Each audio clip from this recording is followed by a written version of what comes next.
शासनोन्नति करा पूज्या उपाध्यायका श्री सिद्धांत सुपाठका मुनिवरा रत्नत्रयाराधका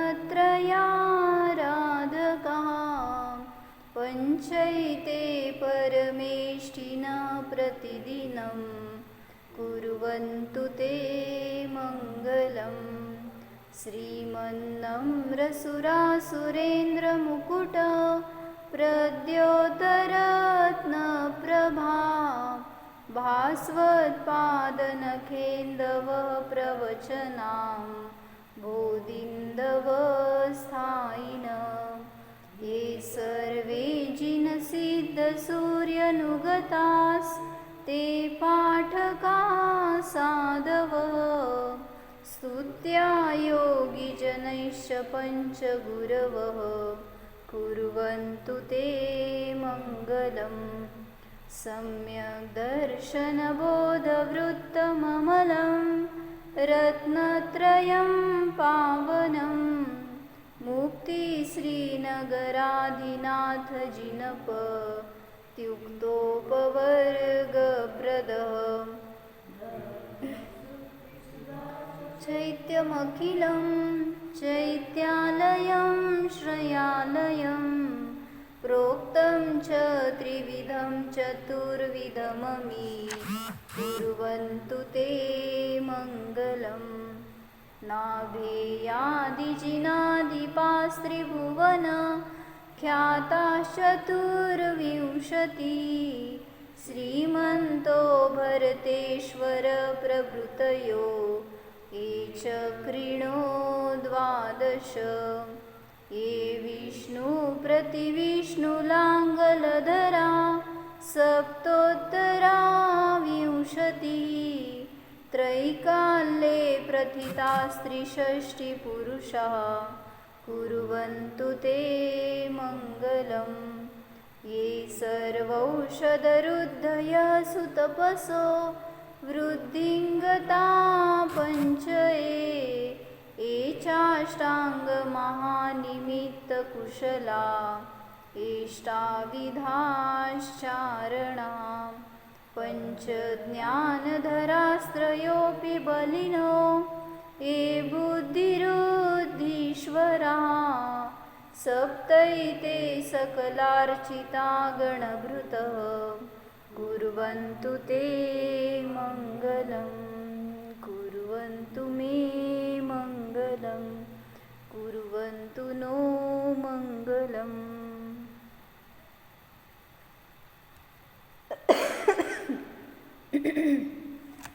मंगलाष्टक स्तोत्रमध्ये 5वा श्लोक बघायला आम्ही. त्याच्यामध्ये काय सांगाले, आत्तापर्यंत सगळ्या श्लोकांमध्ये काय सांगून आले की पंचपरमेष्ठी मंगल आहेत. मंगल म्हणजे काय?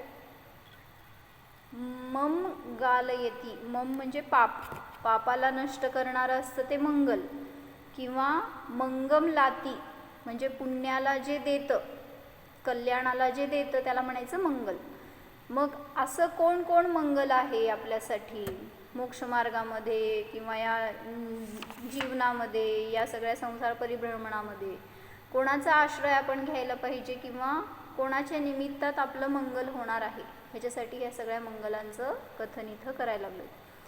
मग आतापर्यंत 9 देवता मंगल आहेत हे सांगितलं होतं आणि सम्यक दर्शन, सम्यक ज्ञान, सम्यक चारित्र हे मंगल आहेत, याचा तुम्ही आश्रय घ्या असं सांगितलेलं.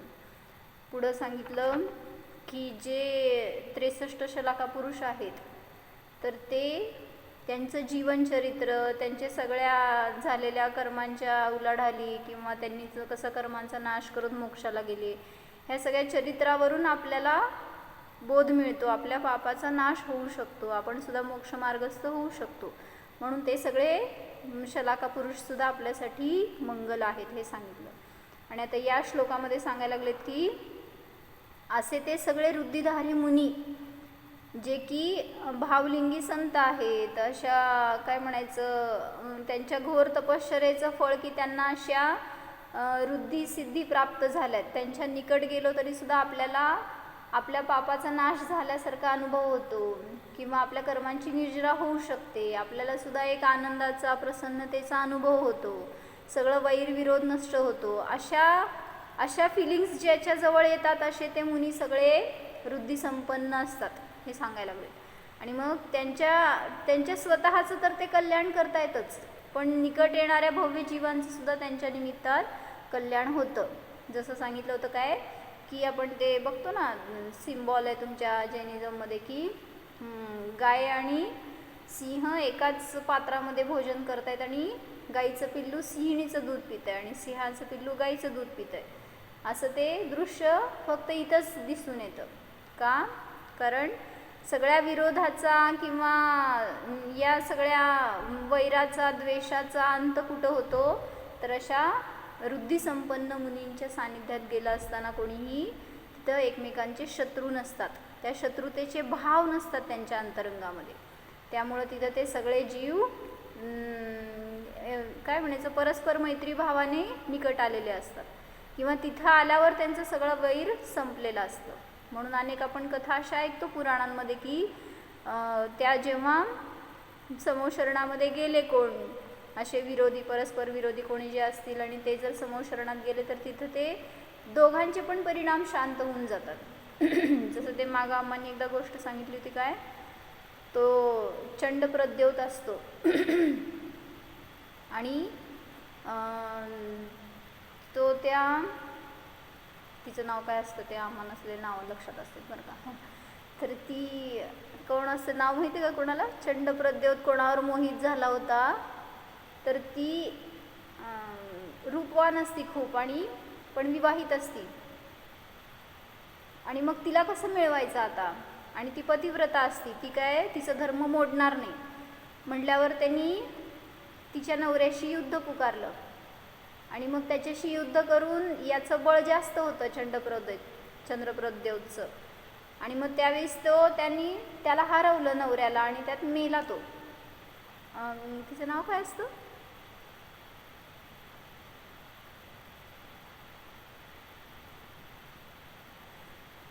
बरं आठवलं तर सांगते.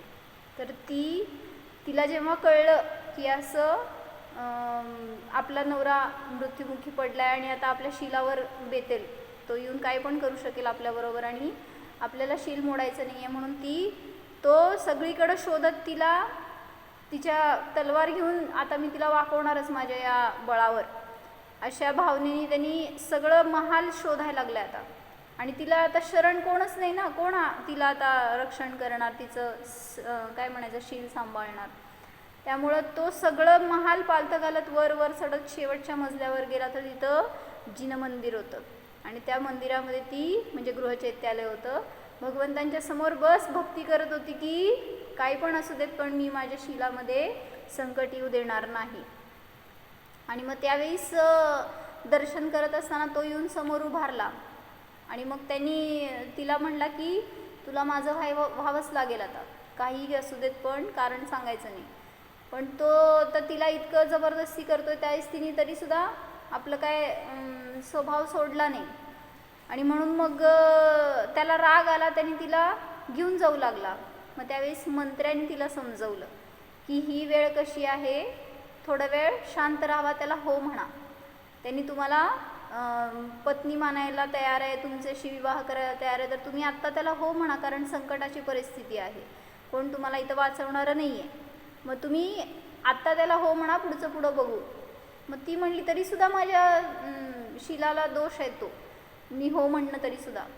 पण तरीसुद्धा त्या मंत्र्यांनी तिला काय म्हणायचं मनवलं आणि शेवटी सांगितलं की 5 वर्षापर्यंत मी विचार करणार नाही, पण आता तो तिच्याबरोबर जाणार, तो तिला घेऊन जाणार, मग 5 वर्षासाठी मला वेळ द्या विचार करायला. असं म्हणल्यावर तो म्हणला ठीक आहे चल. आणि मग तो घेऊन गेल्यावर आता दिवस रात्र ती हे चिंतन करते 5 वर्षांनी काय करू, त्याला जेव्हा उत्तर द्यायची वेळ येईल त्यावेळी मी काय करू. तिला जरासुद्धा भावना नाही आहे किंवा मनातून परपुरुषाचा जरासुद्धा विचार नाही आहे.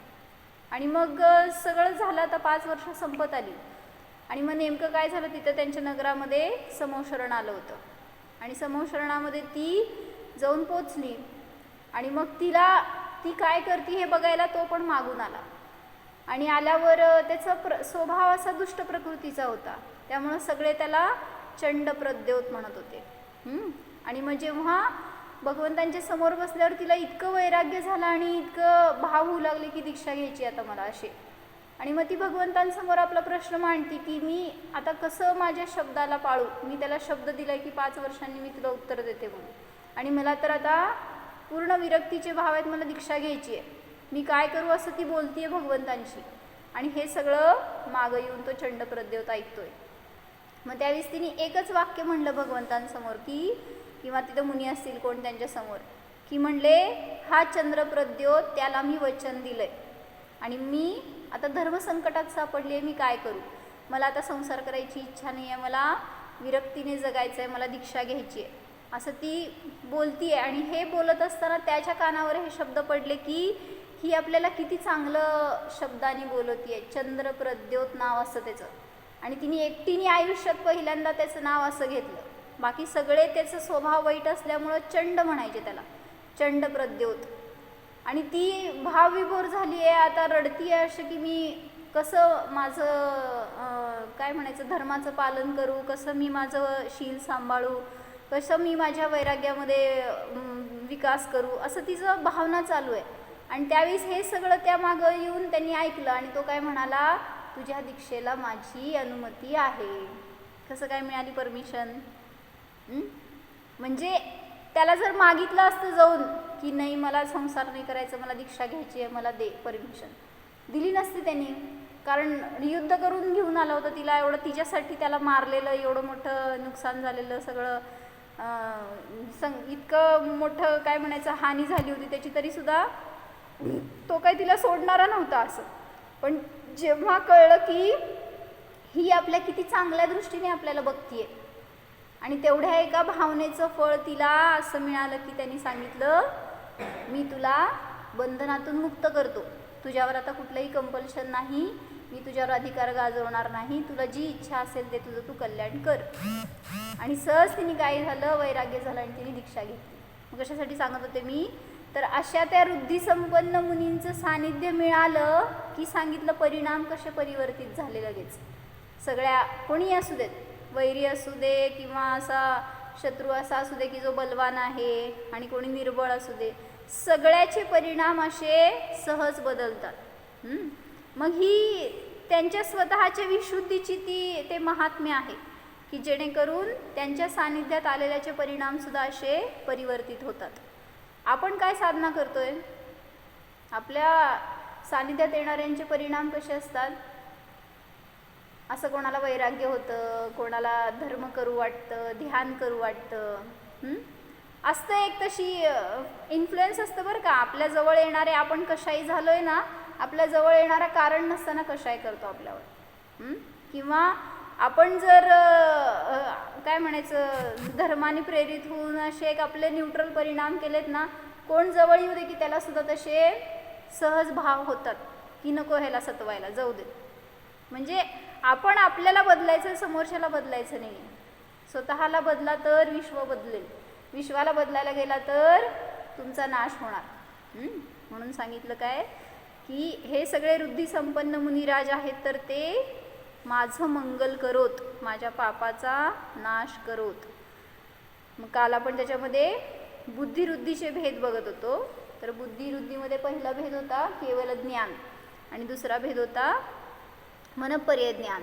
मनपर्य ज्ञान म्हणजे काय सांगितलं होतं की जे मनाच्या माध्यमातून प्रवृत्त होतं. कसं की संज्ञी जीव आहे समोर, तर त्यांच्या मनातली वस्तू जाणण्याची शक्ती या मनपर्य ज्ञानी मुनींना असते.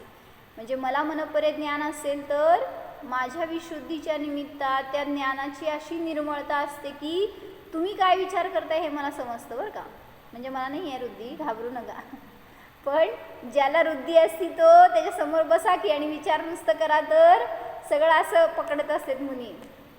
आणि तुम्ही काय विचार करताय आणि आता कधी उठू आणि कधी जाऊ असे भाव व्हायला लागले तुम्हाला, असं सगळं पकडत असतात ते मुनी. किंवा संसारात तुम्ही काय करणार आहे, काय करून आलाय, चिंतित अर्धचिंतित, काल सगळं सांगितलं होतं, अचिंतित किंवा चिंतन करून विसरून गेलेलं आहे, अशा सगळ्या गोष्टींना ते मुनी जाणतात.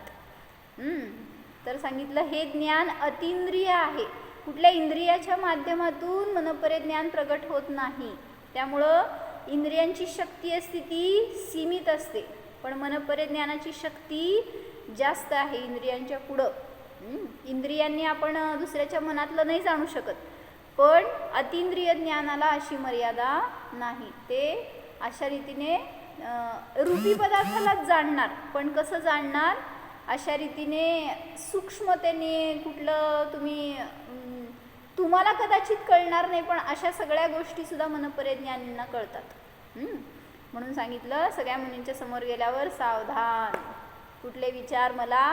आता इथं पण आलोय आपण, मुनी आहेत समोर वर, माहीत आहेत का तुम्हाला कुठले मुनी आहेत?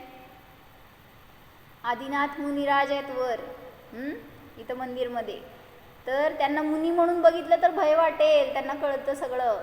ते केवळ ज्ञानी आहेत, हे तर मनपरिज्ञानीचं सांगायला लागलोय आपण. केवळ ज्ञानी तर तुम्ही त्यांच्या समोर गेला नाही तरी इथं आहे तरी जाणतायतच. मनपरिज्ञानी सुद्धा जाणतायत, नाही असं नाही, पण केवळ ज्ञानींना तर तुम्हाला कळणार नाही, तर अशा सगळ्या गोष्टी त्यांना कळतात. म्हणून आपण सतत काय म्हणलं परवा एकदा, आपल्यावर त्या केवलींचं फोकस आहे.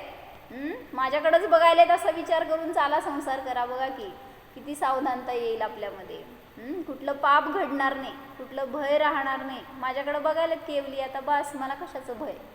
त्यांना माहिती आहे माझं काय होणार आहे पुढं, आणि त्यांनी जे जाणलेलं आहे तेच होणार आहे, किंवा जे होणार आहे ते जाणलं आहे त्यांनी. त्यामुळं मी काय बदलू शकणार आहे किंवा सुधारू शकणार आहे. त्यामुळं अशी एक निश्चिंतता येते परिणामामध्ये, हे सांगितलं. तर आज काय घ्यायचं होतं मला, अवधी ज्ञानाचं प्रकरण घ्यायचं होतं. अवधी ज्ञान कशाला म्हणायचं. आता त्या बुद्धिवृत्तीमधला तिसरा भेद आहे अवधी ज्ञान. अवधी ज्ञान कशाला म्हटलं, अवधी म्हणजेच मर्यादा. तर ज्या ज्ञानामध्ये द्रव्य क्षेत्र काल भावाची मर्यादा असते, म्हणजे विशिष्ट एवढेच द्रव्य जाणणार किंवा एवढ्याच पुद्गलाच्या वर्गणांना जाणणार, क्षेत्र म्हणजे एवढ्याच क्षेत्रातलं जाणणार, कुठं या कंपाऊंडपर्यंतचं मर्यादा. खूप खूप कमी सुद्धा असतं बरं का अवधी ज्ञानाचं क्षेत्र. जसं सांगितलं त्यांनी कर्णानियोगामध्ये की जर अवधी ज्ञानी मुनींना आत्ताच क्षयक्षम प्रगट झालाय, त्यांना माहीत पण नसेल तसं कदाचित, तर ते मिनिमम क्षेत्र किती असू शकतं. क्षेत्र म्हणजे कसं म्हणायचं आहे, तेवढ्या क्षेत्रामध्ये ते त्यांची अवधी लावू शकतात. जसं समजा इथं बसून कोणा मुनींनी साधना केली आहे आणि त्यांना वृद्धीची प्राप्ती झाली आहे, तर अशी कदाचित वृद्धी प्राप्त होऊ शकते की या कंपाऊंडच्या बाहेरचं त्यांना जाणता येणार नाही अवधी ज्ञानाने, पण या कंपाऊंडमधलं सगळं अवधी ज्ञानाने जाणतील इथं बसून. तर ही झाली क्षेत्राची मर्यादा. तर हे खूप जास्त क्षेत्र झालं.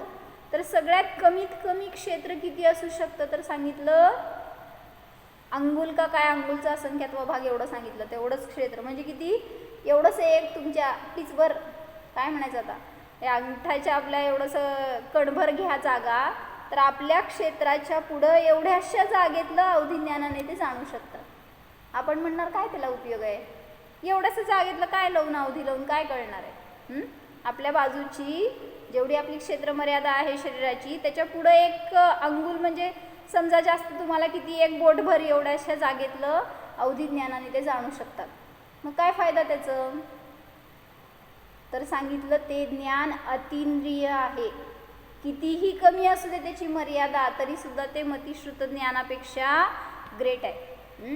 कारण अवधी ज्ञान मतिश्रुत ज्ञानामध्ये अतींद्रिय अशी शक्ती नाही आहे की ते परपदार्थाला आपल्या अतींद्रिय ज्ञानाने जाणतील. तर ही शक्ती प्रगट झाली, त्यामुळं इंद्रियजनित मतिश्रुत ज्ञानापेक्षा अवधी ज्ञान कितीही अल्प असेल तरी सुद्धा श्रेष्ठ म्हणलं जातं. मतिश्रुत ज्ञानाचं प्रकरण येणार आहे पुढं, फक्त पहिलं अवधी ज्ञानाचं बघू आपण. तर सांगितलं जे द्रव्य क्षेत्र कालभावाच्या मर्यादेमध्ये रूपी पदार्थांनाच जाणतं त्याला म्हणायचं, आणि तिथं अवधी ज्ञानावरण आणि वीर्यांतराय कर्माचा क्षयक्षम निमित्त असतो, त्यामुळं तिथं ते ज्ञान त्यांना प्रगट झालेलं असतं. अवधी ज्ञान काय असतं सांगा, काय करतात अवधी ज्ञानी म्हणून सुंदरी काढते. अवधी ज्ञान काय असतं, मनातलं जाणतं ते मनपरिज्ञानी आहेत. अवधी ज्ञानी कसं जाणतात सांगा, तर अवधी ज्ञानी सांगितलं पदार्थाला डायरेक्ट जाणतात. मनपरिज्ञानी मनातून जाणतात, पण अवधिज्ञानी पदार्थाला डायरेक्ट जाणू शकतात. जसं सांगितलं आहे इथं मी, म्हणजे अवधी लावतात ते, आपली वृद्धी लावली तर तिथं त्यांना तो पदार्थ जाणीवेत येऊ शकतो. अन्यथा असं विनाकारण मुनिराज त्या वृद्धीचा वापर करत नाहीत. काल सांगितल्यासारखं काय, जर एखादा जीव मोक्ष मार्गस्थ होणार आहे, त्याचं भवितव्य, त्याची होणहार चांगली आहे हे जाणलं तर त्याला उपदेश देतील अवधीनी जाणून, अन्यथा विनाकारण ते विकल्पामध्ये येत नाहीत. तर त्यासाठी एक छान इथं त्यांनी कथा सांगितली आहे. अवधिज्ञानी मुनींनी कसा आपल्या अवधीचा वापर केला आणि त्याच्या निमित्तात कसं फळ मिळालं हे सांगितलं बरं का. विद्येच्या अभिमानामुळे एक शिष्य गर्विष्ठ झालेला होता. म्हणजे काय म्हटलं, एक मुनींचा संघ होता. ऐकू येते का काका? नाही तर पुढं बसा. तर त्या संघामध्ये तो एक शिष्य होता, तो खूप दिवस झाला संघात होता आणि त्याचं अध्ययन चांगलं चाललं होतं, त्याची विशुद्धी वाढली. त्या गुरूंपेक्षा सुद्धा त्याला जास्त ज्ञान होऊ लागलं. आता पाठांतर म्हणा, काय क्षयक्षम म्हणा, किंवा काय ग्रास्पिंग त्याचं जास्त होतं. सगळ्या रीतीने तो गुरूंपेक्षा आता जरा असं वरचढ झाला होता. मग त्याला आता नको वाटायला लागलं संघात राहायला. म्हणजे माझे गुरु आणि मी एवढं ग्रेट असताना ह्यांच्याबरोबर कसं राहू आणि ह्यांना कसं मी गुरु म्हणू, असं त्याला एक अंतरंगामध्ये ज्ञानाचा गर्व झाला. विद्येच्या अभिमानाचं फळ कसं असतं हे सांगायला लागलं. तर एक शिष्य गर्विष्ठ झालेला, त्यास कोणीतरी विचारले.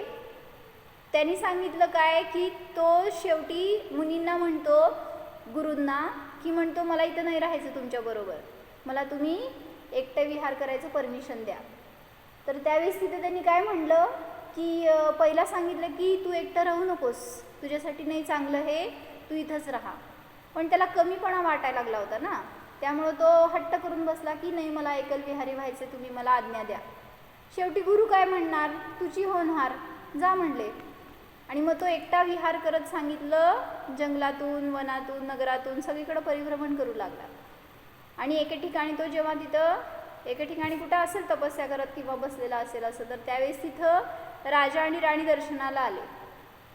आणि बघितल्यावर त्यांच्या चेहऱ्यावर इतकं तेज होतं, त्या मुनींच्या चेहऱ्यावर त्यांना आनंद झाला, प्रसन्नता वाटली की हे किती ज्ञानी आहेत, किती ध्यानी आहेत, असं त्या मुनींकडं बघून. मग सहजतेने त्यांनी विचारला प्रश्न की तुमचे गुरु कोण, तुम्ही इतके ज्ञानी आहात, तुम्ही एवढे चांगली साधना करताय, तुमचे गुरु कोण, असा एक प्रश्न विचारला. त्यावेळेस त्यांनी काय सांगितलं ते सांगते इथं, वाचते काय, विद्येच्या अभिमानाचं फळ कसं मिळालं एका मुनी असणाऱ्या शिष्याला ते सांगायला लागलं. एक शिष्य गर्विष्ठ झालेला होता, त्यास कोणीतरी विचारले, मुनी महाराज आपले गुरु कोण. माझे गुरु माझ्यापेक्षा कमी शिकलेले आहेत, त्यांचे नाव सांगितल्यास माझा अपमान होईल, म्हणून त्याने माझा गुरु मीच आहे असे उत्तर दिले. तो खऱ्या गुरूंचे नाव न सांगता खोटे बोलला. कोण होतंय, मुनी होते बहिरंगामध्ये, वेश तर द्रविलिंगी मुनींचा होता बाहेर, पण तरीसुद्धा असे भावसुद्धा एखाद्या मुनींना होऊ शकतात. तर आपण काय आहे, आपल्याला तर किती वर्स्ट परिणाम असतात, कधी येतात कधी नाही असे, आणि त्यामुळं आपल्याला त्याचं फळ किती खराब मिळणार. मग त्याला त्यांनी उत्तर दिलं की माझा गुरु मीच आहे. तो खऱ्या गुरूंचे नाव न सांगता खोटे बोलला, त्यामुळे त्याचे मुख एकदम निस्तेज झाले. असं फळ कसं झटकन पण मिळू शकतं एखाद्याला, म्हणजे खोटं बोलल्याचं फळ लगेच त्याचं सगळं चेहऱ्यावरचं तेजच गेलं. आणि हे लगेच त्यांनी टिपलं राजा राणींनी. असं कसं काय झालं, काळा ठिक्कर पडला असेल चेहरा तर लगेच फरक जाणवून येतो ना. तेव्हा पाहणाऱ्याच्या मनात असे का व्हावे असे वाटून ते दर्शन करून निघून गेले. आणि जाताना पुढे एक संघ लागला त्यांना. मग त्या संघात हे डोक्यात सारखं विचार त्यांचे चालू होता, असं का झालं, असं का झालं. मग आपण कोणाला तरी विचारू हे एवढं मनात शंका घेऊन ते राजा आणि राणी तिकडं पुढं चालले होते. तिथं संघ दिसला त्यांना. त्या मुनींच्या संघात जाऊन तिथल्या गुरूंना त्यांनी नमस्कार केला आणि आपली शंका विचारली की असं असं आम्ही आत्ता एका मुनींना दर्शन करून आलोय. आणि त्यांच्याशी वार्तालाप करताना अचानक त्यांचा चेहरा निस्तेज झाला. असं का झालं. मग हे प्रश्न विचारल्यावर ते गुरु अवधिज्ञानी होते. आणि त्यांनी अवधिज्ञानाने जाणलं की हे कुठल्या मुनींचं विचारतायत. आणि मग ते समजलं त्यांना, तर त्यांनी काय सांगितलं उत्तर बघा. मुनींच्या संघात जाऊन ही प्रश्न त्यांनी विचारला. तो म्हणाला, कोण म्हणाला? राजा म्हणाला तो, महाराज, आता रस्त्यामध्ये एक मुनी बसले होते. त्यांचे मुख तेजस्वी होते, परंतु त्यांचे मुख बघता बघता निस्तेज झाले. याचे कारण काय? त्यावेळी गुरूंनी अवधिज्ञानाने जाणून सांगितले की मीच त्याचा गुरु आहे. तेच गुरु होते. माझ्याकडूनच त्याने दीक्षा घेतली आहे, परंतु अभिमानामुळे तो म्हणाला माझा गुरु मीच आहे, आणि याच कारणामुळे त्याचे मुख निस्तेज झाले. का असं सांगितलं मुनींनी? असं कुठले मुनी दिसत नाहीत आपल्याला, मी गुरु आहे, हे माझे शिष्य आहेत, असं कोणाला वार्तालाप करताना आपण तर कधी बघितलं नाही आहे. क्षीरसागर महाराज सांगत होते का असं, मी मुनी आहे, मी महाराज आहे, मी गुरु आहे, हे सगळे माझे शिष्य आहेत, हे नाही आहेत, हे विरोधी आहेत? कधीच नाही. पण सांगितलं ना, ही वृत्ती कोण आणि कधी वापरतं? तर ज्याला समजते की त्याच्या निमित्तामध्ये धर्माची प्रभावना होणार असेल किंवा अप्रभावना थांबवण्यासाठीच ते फक्त वापर करणार. अन्यथा विनाकारण आपल्या वृत्तींचा वापर मुनिराज करत नाहीत. आणि मग अवधिज्ञानी मुनींनी का सांगितलं हे? तर त्या राजा राणींना शंका आली होती ना, असं कसं काय मुनींनी केलं, असं कसं काय त्यांच्यात फरक पडला. म्हणजे याच्या निमित्तात कदाचित धर्मावर काहीतरी आळ येईल, कोणीतरी धर्माची निंदा करेल, अप्रभावना होईल, हे रोखण्यासाठी म्हणून मुनींनी आपली अवधी लावली. तुम्हाला कधी अवधिज्ञान प्राप्त झालं तर असं कशासाठी पण वापरू नका. जिथं सांगितलं, म्हणूनच धर्माच्या क्षेत्रामध्ये, मोक्ष मार्गामध्ये जेवढं योग्य आहे तेवढाच त्याचा वापर ते वृद्धीचा करतात मुनिराज. नाही, असं काही नाही. सुअवधी ज्ञान असेल तर सांगितलं नाही एवढंच की जर काहीतरी मागं इच्छा ठेवून केलं त्यांनी आणि तिथं काहीतरी अपेक्षा केली, मागितलं किंवा लाभ व्हावा असं काहीतरी त्यांनी विचार केला, तर ते नाही राहणार. सुअवधी ज्ञानी मुनी आहेत. किंवा आपल्या शरीरासाठी काहीतरी आपल्याला कोण खायला देणार आहे की नाही, आपली कशी पुढं चर्या होणार आहे, असल्या ठिकाणी मुनिराज वापरत नाहीत. आदिनाथांना नव्हतं का अवधी ज्ञान? आदिनाथ जेव्हा जन्मतःच होतं, जेव्हा आदिनाथ जन्मले ना तेव्हाच त्यांना अवधी ज्ञान होतं. मग त्यांना का नाही समजलं सांगा? मला 6 महिने पहिले मी उपास घेणार आहे दीक्षा झाल्यावर, त्याच्यानंतर 6 महिने मला आहार मिळणार नाही आहे. पण त्याच्यानंतर कुठं मिळणार आहे हे सगळं माहिती होतं की त्यांना अवधी ज्ञानाने. मग तिथेच का नाही गेले 6व्या महिन्याला? वर्षभर का वाट बघितली? काय कळलं? म्हणजे 1 वर्षभर जवळपास उपवास पडला ना त्यांना. मग अवधी ज्ञान असेल तर तिथं जाऊ दे, मुनींचं सोडा, मुनींनी नाही वापरलं त्यांचं अवधी ज्ञान. त्या इंद्राला माहीत होतं की जो इंद्र आयुष्यभर घरात असेपर्यंत त्यांची सेवा करतोय, त्यांना सगळं वस्त्र आभूषणं, त्यांचं खाद्य सगळं देवलोकातून देत होता, दीक्षा घेतल्यावर कुठं गेला हो इंद्र? का बघितलं नाही इंद्रानी? म्हणजे सांगितलं, म्हणून बाहेरून निमित्त कितीही मिळाले तरी सुद्धा तुमचं जर अंतराय कर्म असेल तर त्याला कोणीही मदत करू शकत नाही. आणि ते आदिनाथांचं पूर्वभवातलं अंतराय कर्म होतं, ज्याच्या निमित्तामध्ये पूर्व भवातलं म्हणजे पूर्व आयुष्यातलं म्हणा असं, तर त्याचंच फळ त्यांना मिळालेलं. दुसरं कोणी त्यांना आहार दिलं नाही, विधी मिळाली नाही, हे सगळं निमित्त होतं बाहेर. पण तरीसुद्धा मुनींची परिणती निराकुल, निर्विकल्प, निरपेक्ष होती. आपल्याला असं कोण दिलं नाही जेवायला तर काय करतो आपण?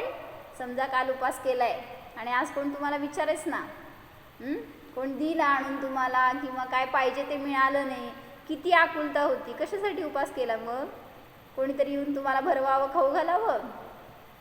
म्हणजे कशी साधना असती हे आम्हाला कळलं बरं का. आम्ही जेव्हा ज्येष्ठजींवर व्रत केलं होतं ना, 1 महिन्याचं एकासन होतं आणि त्यामध्ये उपवास होते, पहिला, मधला आणि शेवटचा असं. आणि कधी आयुष्यामध्ये असे सलग एकासनं करून माहीत नाहीत. उपवास केल्यावर दुसऱ्या दिवशी कधी खातो असे त्यावेळेसचे भाव असायचे. म्हणजे शरीराची शक्तीच नव्हती तेव्हा करायची, पण सगळेजण करणार म्हटल्यावर असा हुरूप होता. आणि कधी 2007ला. आणि मग त्यावेळी सगळ्यांबरोबर म्हणून होईल ह्या अपेक्षेने केलं. आणि मग कुठं पहिला उपासालाच आम्ही उड्या मारायला लागलो होतो सगळे. आणि मग उपास झाल्यावर हे दुसऱ्या दिवशी एकासन होतं. आणि एकासन म्हणजे 10-11 वाजणार. आणि मग तेव्हा जायचं होतं एकासनाला, एका टोकापासून दुसऱ्या टोकाला सवळं घालून. आणि तिथं जायला कुठली शक्ती अंगामध्ये. आणि मग सगळे तारे दिसायला लागले दिवसासुद्धा. आणि मग असं महिनाभर एकासन केलं, ते त्याच्यामध्ये उपास झाले, सगळं झालं. मग तिथं कळलं की काय साधना असती गुरूंची. आपल्याला देणं आहार किती सोपं आहे. आपल्याला वाटतं घेतच नाहीत, खातच नाहीत, किती असं नाही आहे. करून बघा की कंटिन्यू एकासनं करून बघा, समजतं त्यावेळेस की किती जातंय. किंवा कसं खायला पाहिजे, कसं नाही. त्यांना आपण जबरदस्ती करतो, तुम्ही हे खावा, हे खातच नाही. त्यांनी त्यांच्या प्रकृतीला अनुकूल जसं घ्यायला पाहिजे ते सगळं व्यवस्थित घेत असतात. आणि मग हे शिकायला मिळालं, हे मला सांगायचं होतं. ठीक आहे.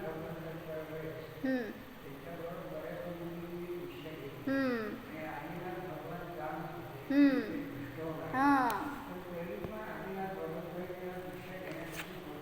हां, रोखलं पण नाही आणि त्यांना परत गायडन्स पण दिलं नाही. मौन होतं ना.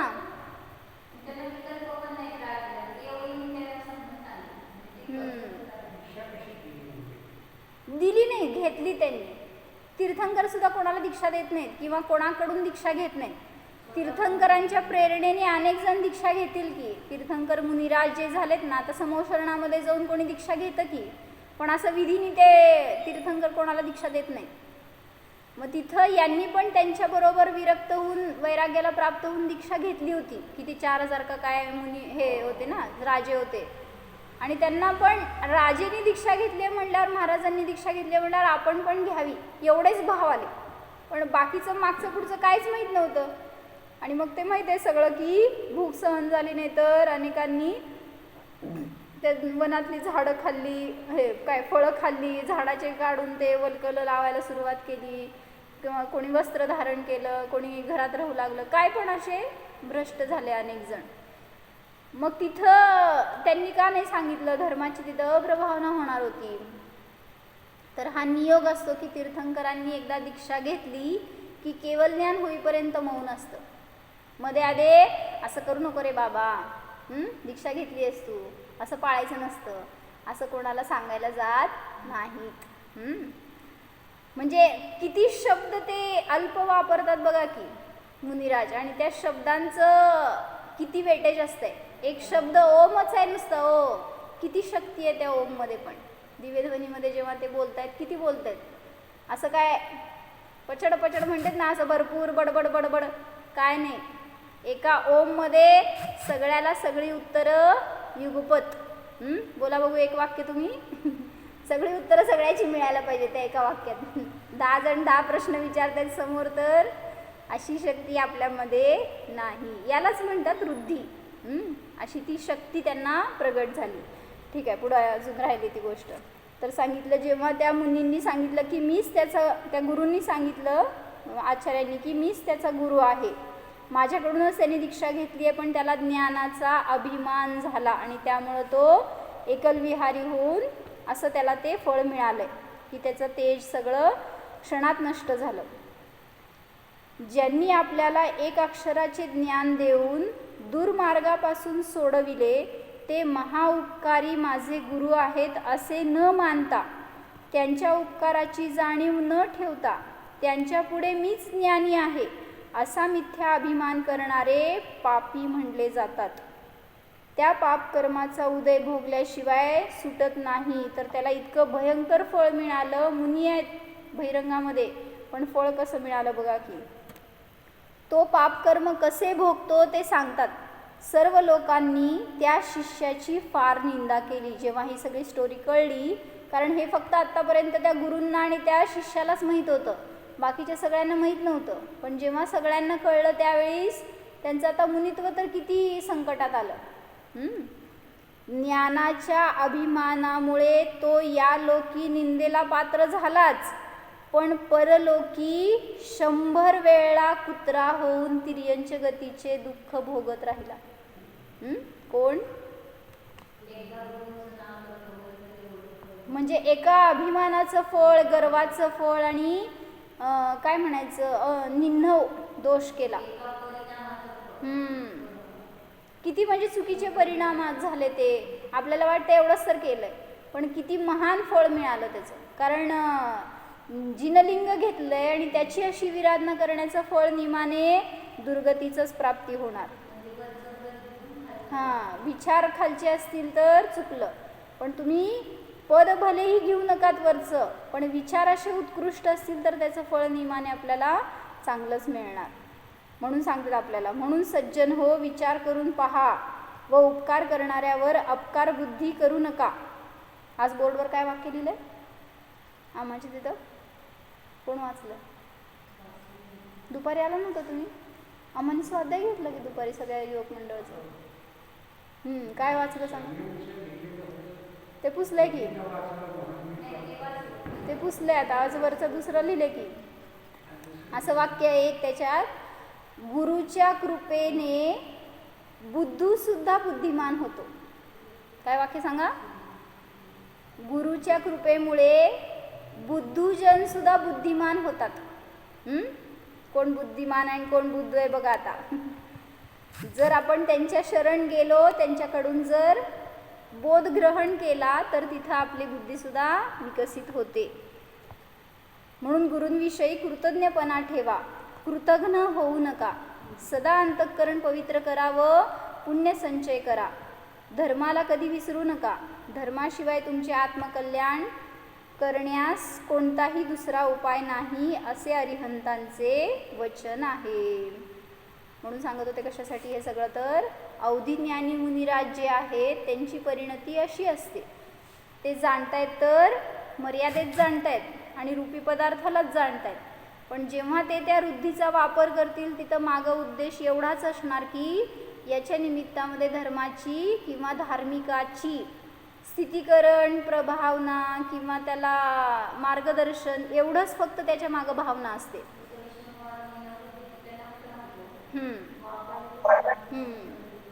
बरोबर. असू शकतंय, काय हरकत नाही. हां, रुद्धी असं म्हणू नका त्याला. असतं की त्यांना पण कुअवधी ज्ञान पण असतं आणि सुअवधी ज्ञान पण असतं. मिथ्यादृष्टीचं ज्ञान कुअवधी ज्ञान म्हटलं जातं. आणि आता ही चर्चा ही सगळी रुद्धींची चर्चा आहे, त्यामुळं तिथं त्यांना असणाऱ्या त्या विशेषता म्हणा ज्ञानाचं, क्षयक्षम म्हणा तेवढा की त्यांना उघाड झालेला आहे. आणि देवनारकींना तर भवप्रत्यय अवधी ज्ञान आहे. त्यांना काय तिथं त्या तपाच्या विशेषतेने प्राप्त झालेलं नाही आहे ते. त्यामुळे इतर कोणाला असेल तर ती फक्त ज्ञानाची विशेषता, एक क्षयक्षमाची वृद्धी, विकास एवढंच म्हटलं जाईल, याच्या पलीकडं काय नाही. म्हणून आपल्याला जर अशा वृद्धी प्रगट झाल्या तर याचा वापर आपण कसा करायला पाहिजे?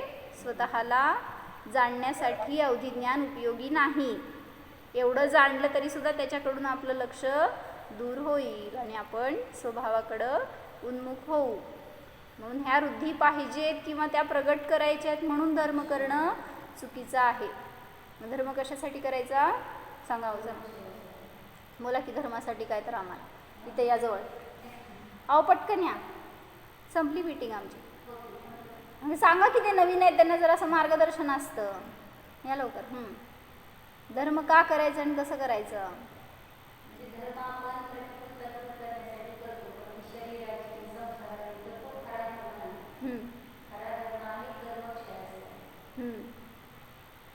कसं करायचं? विचारा की त्यांना, सांगतात ते. कसं करायचं असतं धर्म? धर्म म्हणजे काय खरं वास्तविक? धर्म म्हणजे मी कोण आहे याचा विचार, स्ववस्तूशी जोडून. आता अनादी काळात परवस्तूशी जोडून राहिलं आणि परवस्तूचाच विचार केला आणि त्याला धर्म मानतात. देवपूजा, उपासना का झाले? स्वतःकडे येण्यासाठी करायचं. पण आपण देवाची स्तुती केली म्हणजे त्यांची, आपल्याकडे आपण कधी आलो नाही. म्हणून खरा धर्माचा परिणाम झाला नाही, म्हणून आपण सुखाला प्राप्त. आजपर्यंत धर्म आपण क्रियेतूनच मानलाय. काहीतरी शरीराने डोकं टेकवल्यावरच धर्म होतो. पूजा करून असं ठेवल्यावर, देवाला तिथं फेऱ्या मारल्यावर धर्म होतो, आम्ही धार्मिक आहे. हीच आपली परिभाषा झाली आहे. पण जिथं मुनिराज जंगलामध्ये राहत आहे तिथं मंदिर आहे, मूर्ती आहे, काय आहे तिथं? काही नाही आहे त्यांच्याजवळ. ते धार्मिक आहेत का अधर्मी आहेत? मग धर्म कुठं होतो?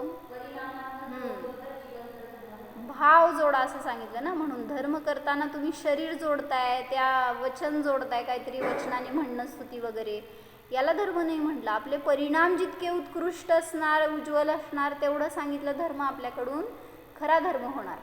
नाहीतर म्हणून म्हटलं ना की ते क्षपक असतील ज्यांची शक्ती नाही आहे शरीरातून, पण इतकी उत्कंठा असते की भगवंतांचं दर्शन करायचं आहे किंवा काय सगळं स्वाध्याय ध्यान करायचं अशी त्यांची, तिथं परिणामातून ते धर्म साधतात.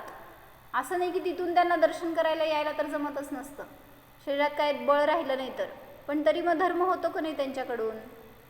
होणार आहे. कारण मग ते म्हणलं ना, कुत्र्याचा जीव शेवटच्या समयाला जीवनधर कुमारांनी त्यांना नमोकार मंत्र दिला.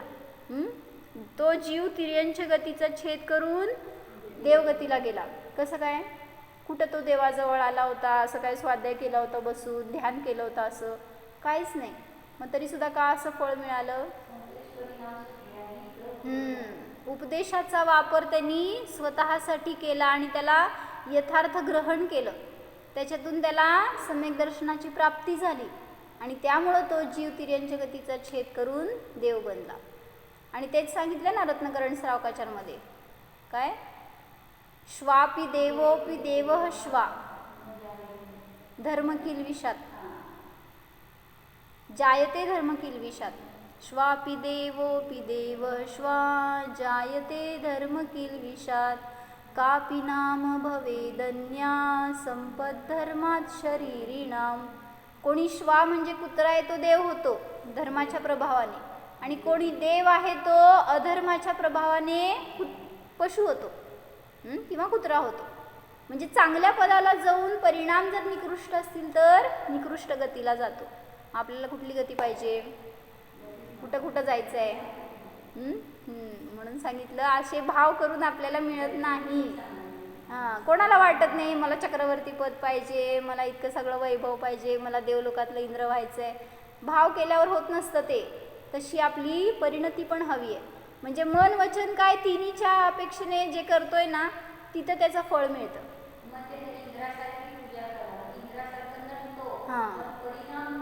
बरोबर. तुम्हाला बाहेरचं सगळं दिसतंय ना, असं झकपक एकदम काय नटलाय थटलाय असं. त्याचे भाव काय? त्याला 2 नेत्र पुरे ना दर्शन करायला.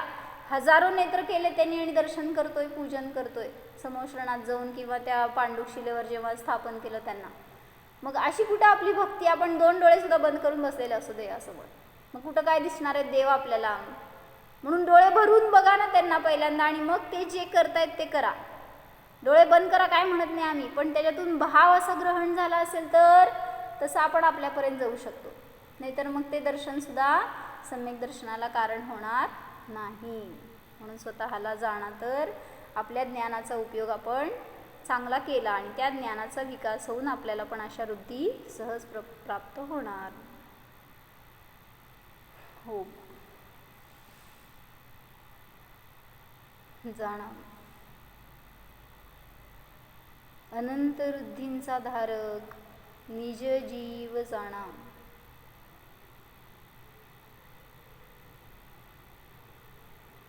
माझे ज्ञान अमर्याद असीम आहे, निरवधी स्वरूप आहे.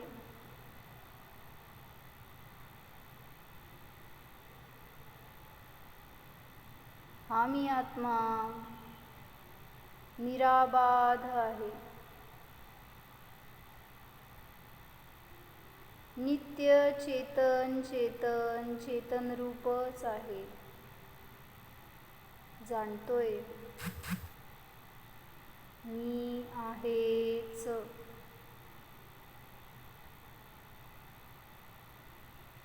सिद्ध स्वरूपोहम अनंत ज्ञान स्वरूपोहम. ओम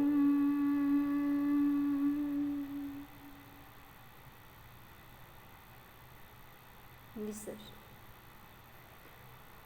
नमो हरी.